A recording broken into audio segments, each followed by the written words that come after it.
Greetings, my name is Jimmy, and today you join me in the 2020 Jaguar F-Type P380 all-wheel drive checkered flag edition. But before I say anything else, launch.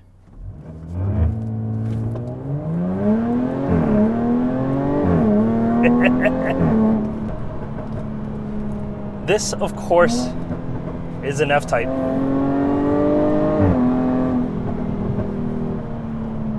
Which means it's loud, it's obnoxious, and I absolutely love it. It's the perfect car for those that's a little bit more sophisticated, but still hoonigan at heart. So what is the Jag all about? So the Jag's been around for a little while now. I mean, since 2013, its introduction as a convertible, and then now you can get it as a coupe. That started back in 2014. But really, it's all about a beautiful, beautiful sports car from British manufacturer Jaguar, just to compete with cars like the 911 or the Porsche Cayman, or even the Boxster, depending if it's convertible or not. And that's really what it comes down to. Let's get one number out of the way: the price. This, as tested, is $112,000.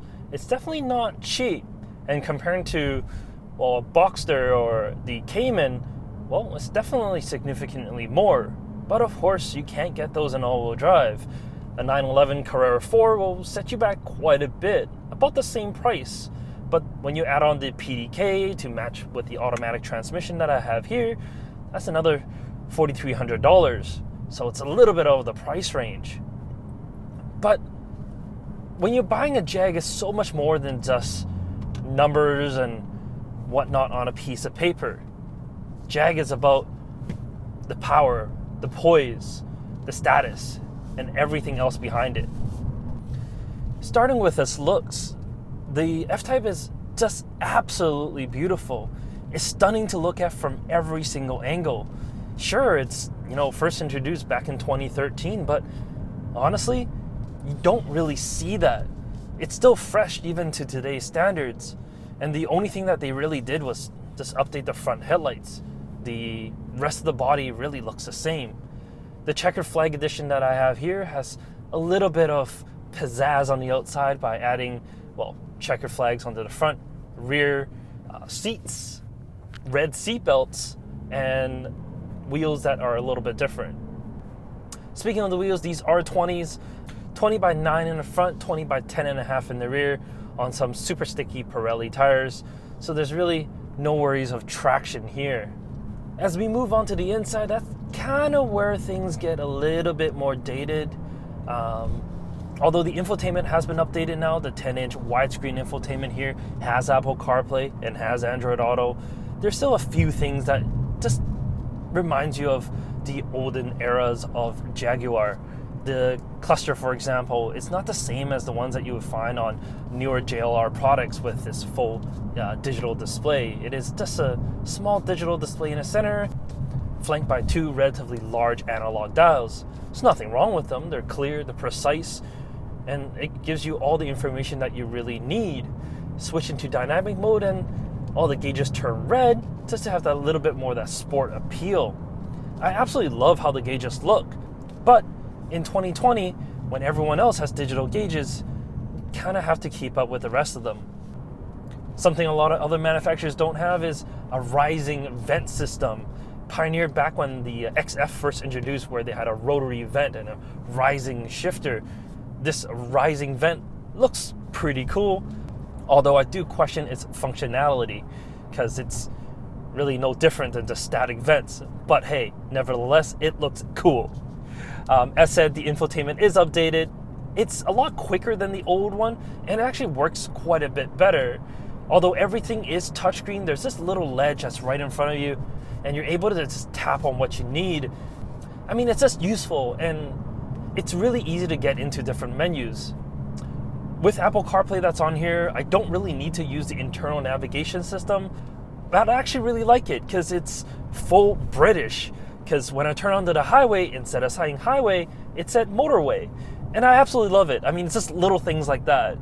And saying street names, it wasn't clunky. It actually said street names out, well, the proper pronunciation, which is quite rare.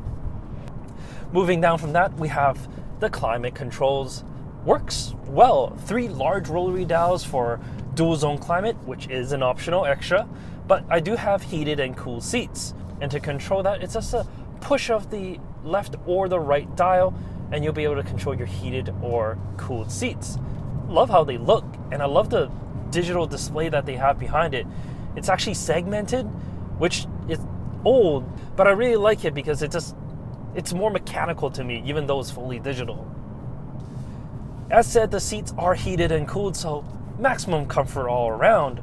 I do have a power adjustable driver's seat as well as passenger seat, optional extra, but they're really comfortable. I do have a checkered flag logo right on the top because, of course, it is a checkered flag edition, but it's really comfortable in here and it's really just able to push me into the seat. It's not like a full race bucket, but it is a 2-piece system where the top is segregated from the bottom. And the bolsters are large enough to make me still feel very comfortable without too sporty, if you know what I mean. There's still lumbar support as well, so maximum comfort can be fully achieved. Behind the seats, no, it's not a 2+2, so there's only 2 seats.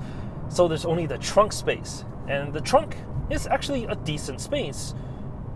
Underneath that power operating liftgate, there is 408 liters or 14.4 cubic feet of space here.